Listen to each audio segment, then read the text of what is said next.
வணக்கம். கோழி கொத்துக்கறி வச்சு சின்ன குழந்தைங்கள்ல இருந்து பெரியவங்க வரைக்கும் விரும்பி சாப்பிடக்கூடிய சிக்கன் கொத்து சுக்கா எப்படி செய்யறதுன்னு இன்னைக்கு பார்க்கலாம். ஒரு சின்ன பெரிய வெங்காயம் நறுக்கி வச்சிருக்கேன்.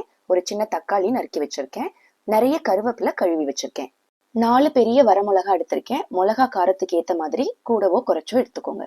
நான் மிளகாய்களை கிள்ளி விதைகளை நீக்கிட்டேன் குழந்தைங்களுக்காக. உங்களுக்கு காரம் ரொம்ப பிடிக்கும்னா விதைகளை நீக்காம சும்மா கிள்ளி சேர்த்துக்கலாம். இரும்பு கடாயில பண்ணா சுவையும் சத்தும் அதிகமா இருக்கும். ஒரு மேஜை கரண்டி நல்லெண்ணெயோ கடலெண்ணெயோ எது வேணாலும் சேர்த்துக்கலாம்.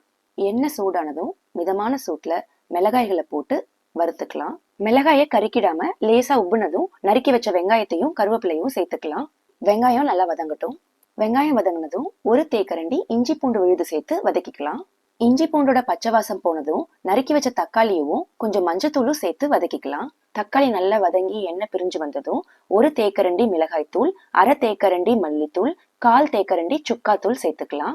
சரி பங்கு மிளகு சீரகம் சோம்பு சேர்ந்ததுதான் இது சுக்காத்தூள். சிறு தீயில வச்சு அடி பிடிச்சிடாம லேசா எல்லாம் ஒண்ணு சேர்ற மாதிரி வறுத்துக்கலாம். இங்க நான் கிரவுண்ட் சிக்கன் வாங்கியிருக்கேன். நம்ம ஊர்ல நீங்க கொத்துக்கறின்னு வாங்கிக்கலாம்.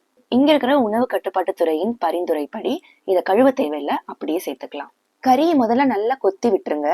எல்லா கறி மேலையும் மசாலா படுற அளவுக்கு ஒரு 2 நிமிஷம் நல்லா கிளறி விட்டு வறுத்துக்கலாம். கறியை நல்லா பரப்பி விட்டுட்டு அப்படியே மூடி வச்சிடலாம். ஒரு 6 நிமிஷத்துக்கு வேகட்டும் மிதமான தீயில.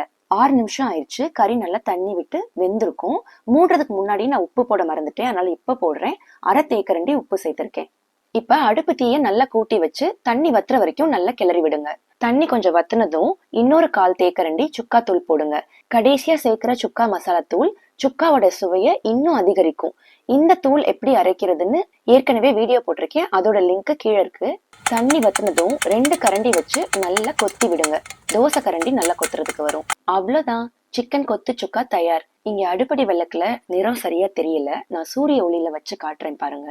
நிறமும் சுவையும் அட்டகாசமா இருக்கும். நீங்களும் இந்த சிக்கன் கொத்து சுக்காவை சாப்பிட்டு பார்த்துட்டு எப்படி இருந்ததுன்னு கமெண்ட்ல சொல்லுங்க. நன்றி.